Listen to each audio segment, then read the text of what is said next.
Assalamualaikum warahmatullahi wabarakatuh.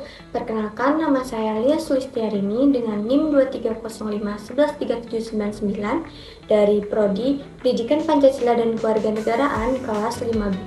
Jadi, video ini dibuat untuk memenuhi tugas mata kuliah Demokrasi Pancasila. Jadi, saya akan sedikit menjelaskan mengenai apa yang sudah saya pelajari dari membaca buku dengan judul 1984 karya George Orwell. Jadi, di dalam buku 1984 karya George Orwell ini menceritakan tentang dunia yang dikuasai oleh pemerintahan, di mana pemerintahan ini disebut sebagai partai, dan partai ini memiliki pemimpin yaitu sosok yang bernama Big Brother. Kemudian, di dalam dunia ini, pemerintahan itu mengawasi segala aspek kehidupan masyarakatnya, termasuk isi pikiran mereka. Kemudian, pemerintahan ini mengawasinya melalui alat pengawasan yang sangat ketat. Adapun tokoh utama dari cerita ini yaitu Winston Smith, di mana ia berusaha untuk melawan kontrol pemerintahan tersebut dengan cara menyimpan pemikiran bebas dan memiliki kemauan untuk hidup secara mandiri.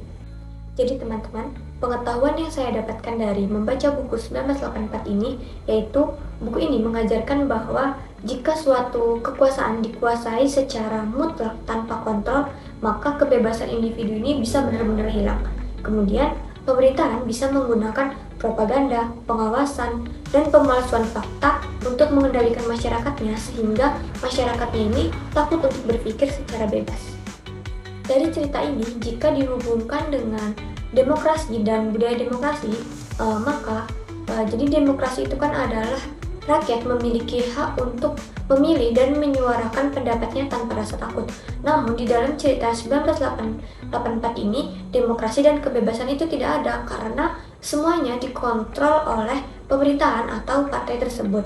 Kemudian dalam film ini menunjukkan bahwa pentingnya budaya demokrasi seperti kebebasan berpikir, kebebasan berbicara, dan adanya pemerintahan yang bertanggung jawab agar demokrasi ini bisa berjalan dengan baik.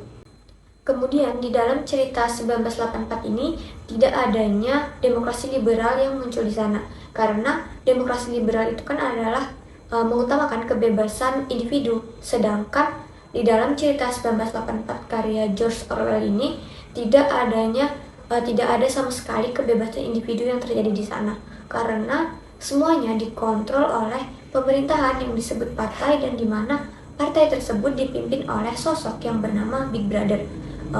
Mereka mengatur semuanya, mengawasi semua aspek kehidupan di sana, sehingga masyarakatnya itu takut untuk berpikir secara bebas, sehingga tidak ada demokrasi liberal yang terjadi di sana. Baiklah, sekian penjelasan singkat dari saya mengenai cerita 1984 karya George Orwell. Mohon maaf apabila ada kata yang salah. Saya akhiri. Wassalamualaikum warahmatullahi wabarakatuh.